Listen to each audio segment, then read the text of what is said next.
Community has been everything through this pandemic, and Palms of New York is one organization working through the challenges while promoting initiatives to empower and cultivate our generation to be in charge of their own destiny. Joining us now to discuss are Katerine Santos, Jaimin Montilla, and Christopher Nazario of Palms of New York. Thank you all for joining us today.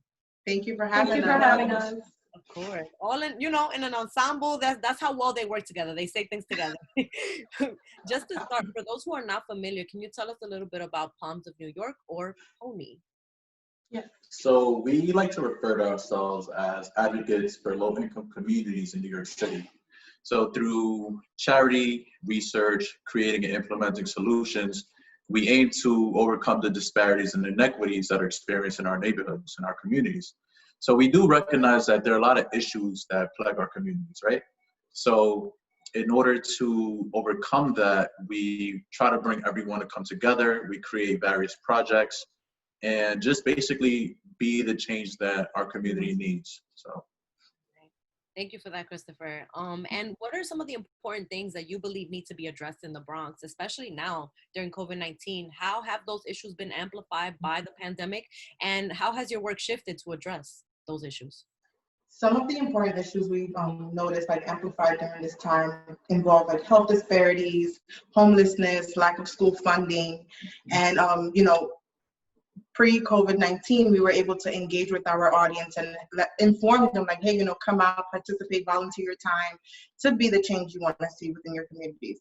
And now, after, we're still experiencing a pandemic at the time. So it doesn't make it difficult, but it definitely allows us to use, social media platforms to, get our message across and just, build that engagement with our audience.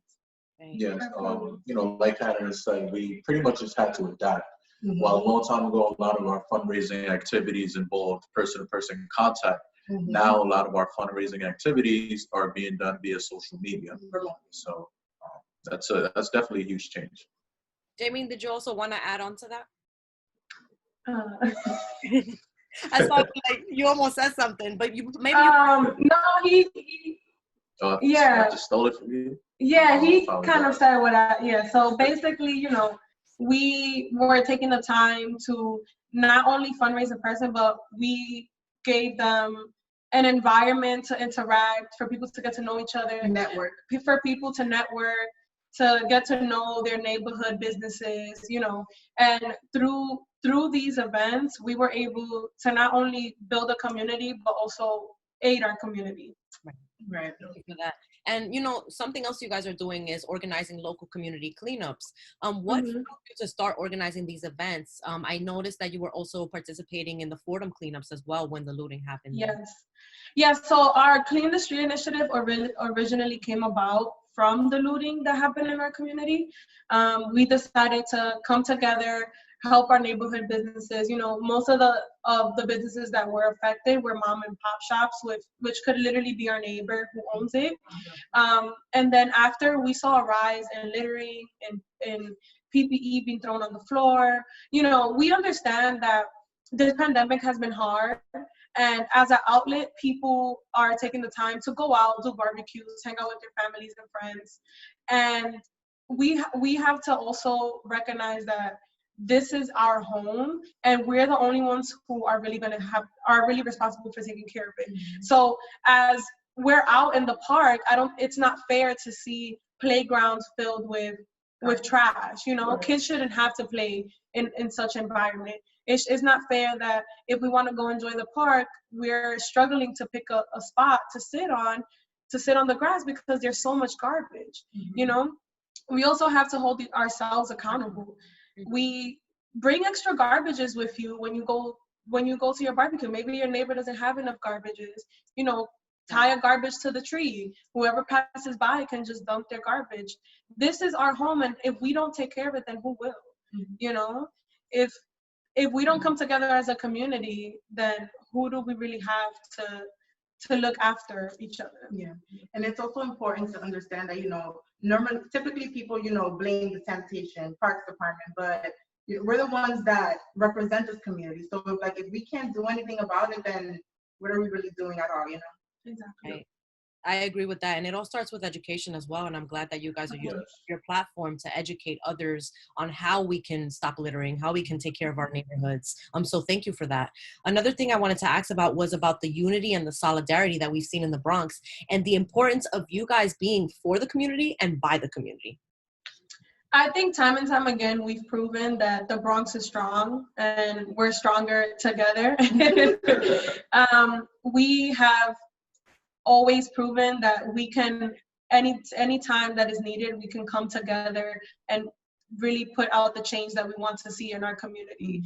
You know, although we have been going through a pandemic, we still have people come out and help us clean the park. And, you know, I think that is important to let people know that the Bronx isn't what the media usually tries to put out. You know, that we are really trying to focus on changing the narrative. You know, I think there's always this misconception like, oh, you're from the Bronx, you're from the hood, you know, it's ratchet over there, right? And so that's not the case, you know. We are people who are educated. We care about community. We care about change.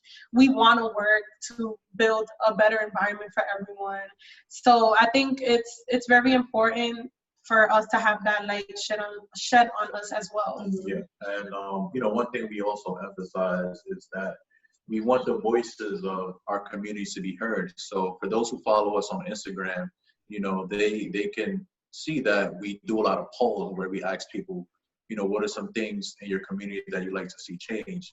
And, you know, depending on the vote, we kind of use that to frame our next projects. You know, we see, okay, you know, a lot of, you know, littering is going on at the train station, then we're eventually going to formulate a project where we go to train station and clean. So we definitely emphasize, you know, our community and their thoughts and their feelings. And at the end of the day, you know, we're Palms of New York. It's four of us, right? One of us isn't here with us today. That's Rosangeli. Sorry. And but without the community, we can't make the change that we want. Right. So without everyone's support and help, we're not able to really achieve our goals. Exactly. Like we live and breathe the Bronx. We were all born here and we're raised here and everything, and we understand the important issues that we all face and other people face, but we need that community involvement. We need people to speak up. We need to bring more awareness to the issues that are really affecting us, and this is why we're here. I love it. Thank you. What are your goals and your plans for the future of your movement with Palms of New York? Thus far, I believe one of our goals will be just to continue to build that community engagement and just like bring awareness to what we do in our mission. And, you know, in the end, our goal will be to be global, of course, you know, like who doesn't want to be global, but we got to start local before we even hit that level. So yeah. One of our big goals also is to really educate. Mm-hmm. You know, this year was going to be our main focus, but of course it's difficult to plan certain things because we're not able to meet in person. But moving forward, our main goal is really to educate our people, educate the youth, which can make a big difference on how everything is moving forward, the decisions people are making, you know, simple things as finances or politics, or even the resources that you have in your own neighborhood. We just want to take the time to really educate everyone on what's out there for them. Gotcha. Yep. And, you know, I would say, you know, look at our three values, which are empowerment, community, and equality. So, you know, in everything we do, we want to definitely keep that at the forefront of everything. Definitely continue to engage more people. And, you know, right now with the Clean the Parks initiative, we do have a lot of people, you know, that signed up. But as we move forward with various projects, we want to see more community engagement. We want to see more people signing up and more people coming out and, you know, just working towards that common goal. Exactly. And for anyone listening that wants to participate, join future events and cleanups, how can they get in contact with you guys and join and support? So, okay. So we do have our website, which is www.palmsofnewyork.org. So that's www.palms PalmsOfNEWYORK.org. We also have our Instagram, which is at Palms of New York.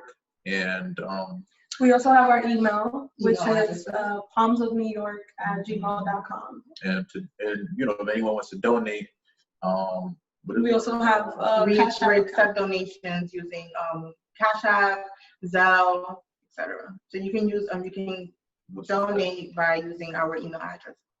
Thank you all, Katerine, Christopher, and Jaimin for joining us today. Before we go, can one of you just give us like a message for the community, for the Bronx community at this time? Oh, there's so many messages. I would just continue to spread love. You know, we're all in this together, and this is, you know, we're here for a purpose. Everyone's here for a purpose, and we want to continue. We want everyone to remain, humble, inspired, and just continue to be the change that they want to see within themselves and the community for our future generations. And I'd say to just stay strong. I know right now that we're experiencing the COVID pandemic. We are experiencing, the pandemic of racism.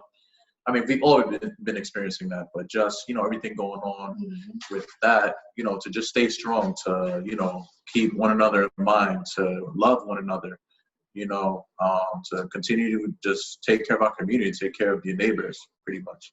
Yeah, definitely. One thing I would like to say is to everyone in our community to have those difficult conversations. I think right now there's a lot going on, and I think it's important for us to sit with each other, our friends and family, and have those conversations, speaking things and taking time to really bring out your feelings and your thoughts is also very beneficial for your mental health and yourself as well. So just take the time to, try to educate yourself and have those conversations. Thank you all again. 3/4 of Palms of New York are here with us. Yeah. Thanks for telling us more about your initiative and sharing more about the things that you do and everything you've been doing in the community. So thank you. Thank you for having us. Thank you for having us. Of course. Folks, again, you can visit palmsofnewyork.org and follow at Palms of New York on Instagram to see how you can support and join their future community initiatives, cleanups, and more. We'll be right back.